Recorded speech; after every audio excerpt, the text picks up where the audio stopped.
اس کے بعد ہم آگے بڑھیں گے صفحہ نمبر 2 کی جانب. یہ ہے علامات وقف. علامات وقف کیا ہیں؟ وہ کہتے ہیں کہ دوسری زبانوں کی طرح اردو میں بھی علامات وقف کو بڑی اہمیت حاصل ہے. ان کے بغیر عبارت میں الجھاؤ پیدا ہو جاتا ہے اور مفہوم سمجھنا دشوار ہو جاتا ہے، بلکہ بعض اوقات کسی علامت کی جگہ تبدیل ہونے سے معنی بھی بدل جاتے ہیں. مثلا ان 2 جملوں کو دیکھیے. پکڑو کوما ہے، یعنی یہاں پہ ہم ٹھہر جائیں گے، پکڑو مت جانے دو. اور دوسری جملے میں وہ کہتے ہیں پکڑو مت جانے دو. اب ان دونوں میں یہ جو سکتے کی علامت ہے، جو کوما لگا ہوا ہے، جسے آپ انگلش میں کوما بولتے ہیں، اسے اردو میں ہم سکتے کی علامت کہتے ہیں. ابھی میں آپ کو سمجھاؤں گی. اس سے پہلے دیکھیے وہ کہتے ہیں پکڑو مت جانے دو، یعنی اس کو پکڑ لو جانے نہ دو. اور دوسرے میں جب پکڑو مت کے بعد سکتے کی علامت لگتی ہے تو اس کا معنی ہو جاتا ہے پکڑو مت جانے دو، یعنی اسے پکڑنا نہیں ہے، جانے دو. یعنی ایک میں وہ کہہ رہا ہے پکڑ لو، یعنی اسے جانے نہیں دینا، اور دوسری میں وہ جانے دینے کی اجازت دے رہا ہے. یعنی علامت تبدیل ہونے سے اس کے معنی تبدیل ہو گئے ہیں. تو آگے بڑھنے سے پہلے ہم پہلے ان علامات کو سمجھ لیتے ہیں. یہاں آپ کے سامنے ایک چارٹ آپ کو نظر آ رہا ہوگا علامات وقف کا. یہاں سب سے پہلے ہم جس علامت کے بارے میں پڑھیں گے وہ کہلاتی ہے واوین یا علامت اقتباس. اقتباس کے معنی ہوتے ہیں ٹکڑا، حصہ. واوین یا علامت اقتباس، اس کو آپ انگلش میں انورٹڈ کوماس پڑھتے ہیں. یہ انورٹڈ کوماس سن کے آپ کو ایک دم ذہن میں آئے ہوں گے. یہ 2 نشان. فرق صرف یہ ہے کہ اردو میں جب آپ علامت واوین لگاتے ہیں، واوین، تو آپ شروع میں اس طرح واو کی صورت میں اور آخر میں یوں 6 کی صورت میں 6 کی صورت میں آپ اس کا اختتام کی جگہ پر لگاتے ہیں، اور واو کی صورت میں 2 نشان شروع میں لگاتے ہیں. وہ کہتے ہیں کوئی فرمان اس کے اپنے الفاظ میں، یعنی کسی نے کوئی فرمان دیا ہو، کوئی فرمان جاری کیا ہو، کوئی بات کہی ہو اور اس کے اپنے ہی الفاظ میں بیان ہوئی ہو، یا کوئی قول پیش کرتے وقت اس کے شروع اور آخر میں یہ علامت لگائی جاتی ہے. یعنی کوئی خاص فرمان ہو یا کوئی قول ہو تو اس کے شروع میں جہاں سے وہ شروع ہو رہا ہو وہاں یہ نشان، اور جہاں ختم ہو رہا ہو وہاں یہ نشان لگایا جاتا ہے. یہاں مثال ہے آپ کے سامنے کہ جیسے آپ صلی اللہ علیہ وآلہ وسلم نے فرمایا صفائی نصف ایمان ہے. اب ان کا جو فرمان ہے وہ یہ ہے، وہ جو فرما رہے ہیں وہ کیا ہے کہ صفائی نصف ایمان ہے. یہاں سے ہم نے واوین شروع کیے اور یہاں پر اسے ختم کر دیا. اسی طرح ابو نے کہا میں کل کراچی جاؤں گا، یعنی ابو ہی کے الفاظ یہاں لکھے ہوئے کہ ابو نے کہا تھا میں کل کراچی جاؤں گا. تو ان کا جو بیان ہے، جو انہوں نے بات کہی ہے، اسے ہم نے واوین میں یہاں سے نہیں شروع کریں گے. جو ان کی بات ہے اس بات سے آپ نے یہاں پر شروع میں لگایا، اور جہاں پر ان کی بات ختم ہوئی وہاں پر آپ نے اس کو ختم کر دیا. اس کے بعد آپ کے سامنے ہے علامت تعجب، ندوہ یا فجائیہ. یہ فجائیہ نشان، آپ اب تک اس کو فجائیہ ہی بولتے آئے ہیں، اس کو تعجب یا ندوہ بھی کہتے ہیں. جب کسی کو مخاطب کیا جائے یا پھر حیرانی، خوشی، افسوس اور تعجب کے موقع پر یہ علامت لگائی جاتی ہے.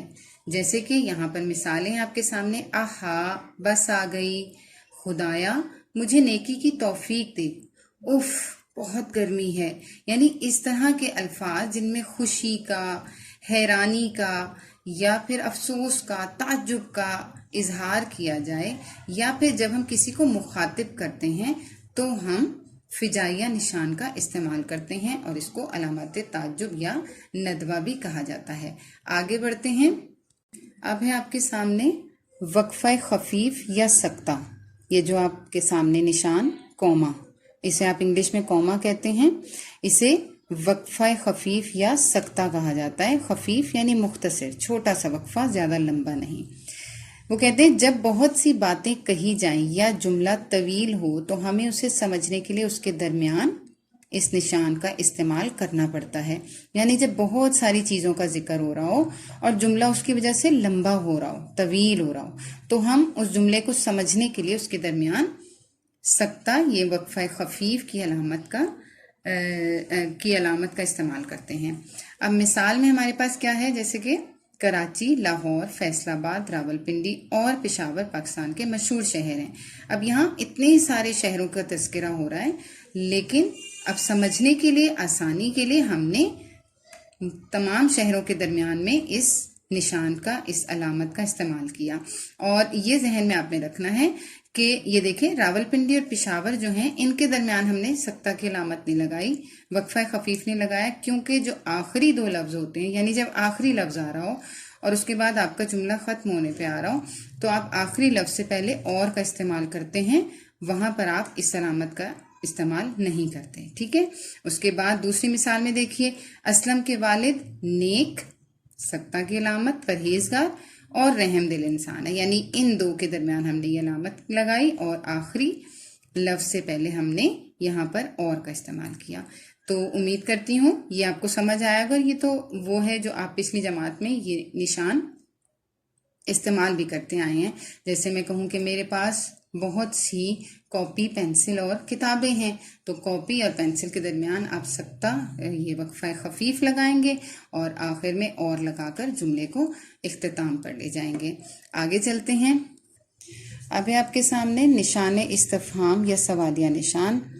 ये देखें, सवालिया निशान, इसे निशान इस्तिफहाम भी कहते हैं। इस्तिफहाम के मायने वैसे तो होते हैं दरियाफ्त करना, यानी जब आप कुछ मालूम कर रहे हैं, दरियाफ्त कर रहे हैं, तो आप जैसे आप सवाल पूछ रहे हैं। ये अलामत सवालिया जुमले के आखिर में लगाई जाती है। मसलन, आप कब कराची जा रहे हैं, क्या तुम ये काम कर लोगे। ये वही चीज़ है जो आप बहुत पहले से करते आ रहे हैं। सवालिया निशान, सवालिया जुमले जिनमें आप ये सवालिया निशान का इस्तेमाल करते हैं। आखिर में हम जिस अलामत के बारे में पढ़ेंगे वो है वक्फा या ख़त्मा। पहले आपने जो किया था वो था वक्फा खफीफ, यानी मुख्तसर वक्फा, ये वो जो सख्ते की अलामत थी। लेकिन यहाँ पर है इसे ये वक्फा या ख़त्मा, पूरे जुमले के ख़ात्मे पर। ये देखिए, ये छोटी सी लकीर इसी निशान की तरह आप लगाते हैं ना उर्दू में। पूरे जुमले के ख़ात्मे पर ये अलामत लगाते हैं। मसलन, आप कल ज़रूर तशरीफ़ लाएं, ख़त्मा। बच्चे मैदान में खेल रहे हैं, ख़त्मा। और यही जब सवालिया होगा, क्या आप कल, जैसे इसको मैं कर देती हूँ, क्या बच्चे मैदान में खेल रहे हैं, तो फिर मैं इसको सवालिया बना दूंगी, तो सवालिया निशान आखिर में आ जाएगा। तो ये थी तमाम अलामात रमूज़ औकाफ कह लें, या फिर अलामात वक्फ। ये अब हम आ जाते हैं आपकी किताब की जानिब। यहाँ पर अब देखें, सबसे पहले ये इबारत को वो कहते हैं, गौर से पढ़ें। असलम ने पूछा, यहाँ उन्होंने तमाम ये अलामात वक्फ लगाई हुई हैं जो आपने अभी सीखी हैं। असलम ने पूछा, छोटा सा सख्ता यानी मुख्तसर वाला निशान लगाया। उसके बाद, अब्बा जान, क्या कुछ लोग नमाज को फ़र्ज समझने के अलावा किसी और मकसद से भी पढ़ते हैं। यानी क्योंकि ये असलम पूछ रहा है, अब्बा जान नहीं, तो यहाँ से अब्बा जान से ही ये वावैन की अलामत शुरू हुई और उनकी बात पर ख़त्म हो गई। अब्बा जान बोले, हाँ बेटे, बाज़ लोग नमाज इसलिए पढ़ते हैं कि लोग उन्हें अच्छा और नेक इंसान समझें। ऐसी नमाज दिखावे की नमाज है। अब क्योंकि जुमला लंबा हो रहा था, यहाँ से तो वावैन शुरू हो गया जहाँ पर उनकी बात शुरू हुई है, लेकिन क्योंकि जुमला लंबा हो रहा था, तवील हो रहा था, तो यहाँ पर ख़त्मा करके अभी उसकी बात जारी है, इसीलिए वावैन अभी ख़त्म नहीं हुआ। ऐसी नमाज दिखावे की नमाज है और इसका कोई सवाब नहीं। यहाँ पर वावैन ख़त्म हो जाता है, यानी यहाँ पर उनकी बात उन्हीं के बयान में ख़त्म हो गई। आगे, असलम मियाँ ने खुश होकर कहा, अब्बा जान, इमाम। अब ये देखें, अब्बा जान को वो पुकारते हुए कह रहे हैं। जहाँ जहाँ भी उन्होंने उनको मुखातिब किया, जहाँ अब्बा जान को मुखातिब किया, बेटे को मुखातिब किया, फिर अब्बा जान को, तो यहाँ फिजाइया निशान भी साथ साथ लग रहा है। अब्बा जान, इमाम साहब की बात अब मेरी समझ में आ गई। हम नमाज पढ़ते हैं और नमाज पढ़ना एक अच्छा काम है, लेकिन अब यहाँ पर फिर तवील हो रहा था जुमला, तो यहाँ पर लेकिन है, इसलिए मुख्तसर सख्ते की अलामत आ गई, कौमा। लेकिन ये अच्छा काम हम इज्जत हासिल करने या दूसरों की नज़र में नेक बनने के लिए करें तो उसकी सारी अच्छाई ख़त्म हो जाती है। यहाँ पर उसकी बात ख़त्म हुई तो उसने वावैन लगाकर उसको ख़त्म कर दिया और आखिर में ख़त्मे का निशान, जहाँ जहाँ जुमले ख़त्म हुए वहाँ ख़त्मे का निशान आया। यहाँ पर अब वही सारी तफसील है जो हमने अभी सीखी है कि कौन सा निशान किस जगह पर लगाते हैं। वावैन, फिजाइया, वक्फा खफीफ, सवालिया और फुल स्टॉप यानी खत्मा। अब आप ये देखिए, आप सफ़ा नंबर 3 पर यहाँ वो आपसे सवाल पूछ रहे हैं, ये निशान कहाँ लगाते हैं। वावैन निशान है, आपको आप देख रहे हैं, पहचान लिया होगा आपने। यहाँ आपने पिछले सफ़े से देखकर इसकी तारीफ लिखनी है कि जब किसी की कही हुई बात उसके अपने अल्फाज में बयान करनी हो तो जहाँ से जुमला शुरू हो वहाँ ये निशान लगाते हैं और इसको वावैन कहते हैं। फिर इसी तरह ये निशान कब लगाते हैं, मिसाल दीजिए। अब यहाँ वो मिसाल भी मांग रहे हैं, तो आपने पहले बताना है पिछले सफ़े से देखकर ये निशान कहाँ लगाते हैं, और फिर आपने एक मिसाल भी दे देनी है, जैसे आप कौन हैं, आप कहाँ रहते हैं। इसी तरह फिजाइया के बारे में पूछ रहे हैं और ख़त्मा के बारे में, तो आपने यहाँ पर उनकी तारीफ़ें लिखनी हैं। उसके बाद ये आपके सामने एक एक्सरसाइज, एक मश्क है। नीचे जो आपको मश्क दी हुई है, दर्जेल जुमलों में अलामात वक्फ लगाइए। आपने इन्हीं जुमलों में अलामात वक्फ लगानी है। फिजाइया, आपके वावैन, वक्फा खफीफ या फिर ख़त्मा, सवालिया, जो भी यहाँ पर आपको मुनासिब लगे वो आपने यहाँ पर लगाना है। उसके बाद आप यहाँ पर देखें, उन्होंने यहाँ पर लिखा है नए जुमले, यानी जिस तरह का यहाँ पे आप निशान लगाकर जुमला बनाएंगे उसी तरह का नया जुमला बनाकर, यानी इसी को आपने नहीं लिखना, नया जुमला बनाकर आपने इसके सामने लिखना है और ये काम आपने खुद से करना है पेंसिल से। इसके बाद सफ़ा नंबर 4 पर जल्दी से देख लेते हैं। फेल की मुताबिकत फ़ाइल के साथ, फेल काम को कहते हैं और फ़ाइल काम करने वाले को।